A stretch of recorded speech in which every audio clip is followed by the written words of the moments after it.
Ouais. Aujourd'hui, là, on va parler comment réussir ton burn-out.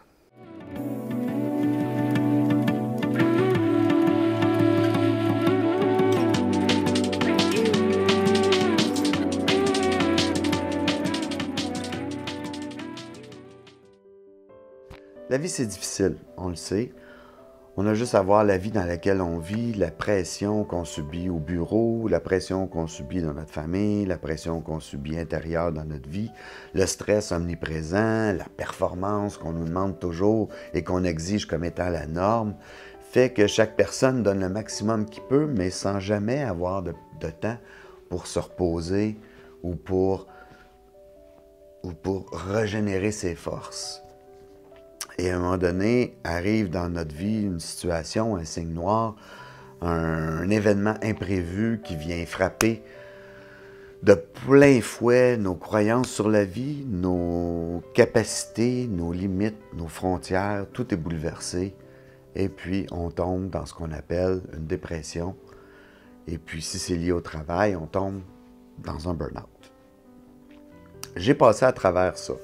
Je t'invite à regarder ma capsule témoignage où je t'explique un petit peu qu'est-ce que j'ai vécu. Et puis les autres capsules sont plutôt comment je m'en suis sorti.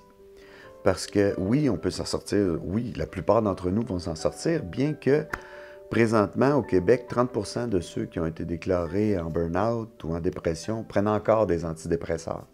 Fait qu'ils sont encore fragiles. Pourquoi j'ai choisi ça comme titre? Réussir son burn-out.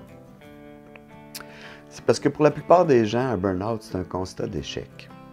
C'est « j'ai manqué, je me suis effondré, j'étais trop faible, j'ai cassé, je suis pitoyable, je suis un ver de terre, j'ai aucune importance dans l'univers, je suis pitoyable, misérable, insignifiant. » OK?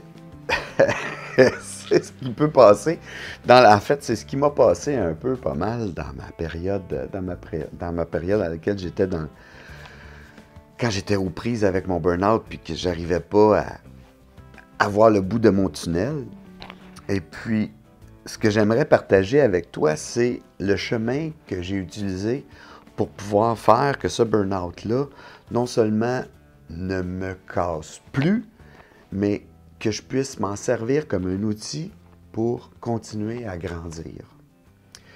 Puis, le jour où j'ai juste changé ma perception de ce que je vivais, au lieu de m'attarder à la souffrance que ça générait en moi, que je regardais, hey, c'est quoi le message que toi tu veux me dire?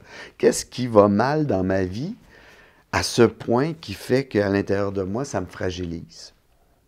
J'ai commencé à me poser des questions. Mais pas les questions que je me posais d'habitude, de nouvelles questions. Des questions que j'avais pas pensé me poser. Des questions que j'avais pas osé répondre non plus. Alors, dans cette série de capsules de comment réussir ton burn-out, c'est ça qu'on va explorer. On va regarder ces questions-là que je me suis posées. Je vais te les proposer pour que tu te les poses toi aussi. Parce que je ne prétends pas avoir la solution aux problèmes du monde entier, ni même les tiens. Par contre, j'ai des questions qui peuvent t'aider à les trouver, toi, tes réponses pour toi. J'ai des questions qui vont te permettre de creuser un petit peu plus profond à l'intérieur de toi. Puis, on va se servir d'un outil qui s'appelle le journal, que tu verras dans la prochaine capsule, ou dans la capsule numéro 2, dans laquelle je montre l'importance de tenir des notes de notre réflexion. Parce que c'est un outil précieux que tu vas te servir pour le restant de tes jours pour mesurer tes progrès, pour voir comment tu avances. Puis en même temps, pour te rappeler de tes progrès, parce que souvent on les oublie. Les capsules ne te sortiront pas de la situation que tu vis. Les capsules vont t'aider à changer ta perception de ce que tu vis, dans l'espoir de te permettre de trouver des solutions auxquelles tu n'avais pas pensé, de voir des pistes et des potentiels que tu n'avais pas vus par rapport à ce que la situation présentement t'amène. En fait, ce que je voudrais faire avec les capsules, c'est te permettre de voir le côté positif du négatif. Je vais te donner les meilleures Les meilleurs outils que j'ai trouvés pour pouvoir accélérer ma croissance. On a déjà regardé un petit peu le survol sur le journal, mais on va aussi parler des outils que j'utilise pour calmer mon esprit, des outils que j'utilise pour augmenter ma conscience, de sortir du mode automatique, d'être là. On va regarder aussi comment j'accompagne mes émotions, comment je m'en sers, quel message veut dire les émotions. On va parler de ça. On va parler aussi de concepts. On va regarder le concept de l'attention. On va regarder le concept de soi. On va regarder aussi l'inconscient ou le subconscient. À quoi ça sert? Comment l'utiliser? Il y a des choses qu'on peut faire avec ça. On va regarder aussi les personnes toxiques. Ça veut dire qu'on va faire un petit survol sur la manipulation. Et on va faire aussi un petit survol sur l'indépendance financière. On va regarder les monnaies trappes. Les trappages, où est-ce qu'on se fait ramasser. Et puis, on va discuter ensemble de la journée la plus importante de ta vie. Alors, c'est les 9 prochaines capsules que je te propose. Si tu as des commentaires à faire, go!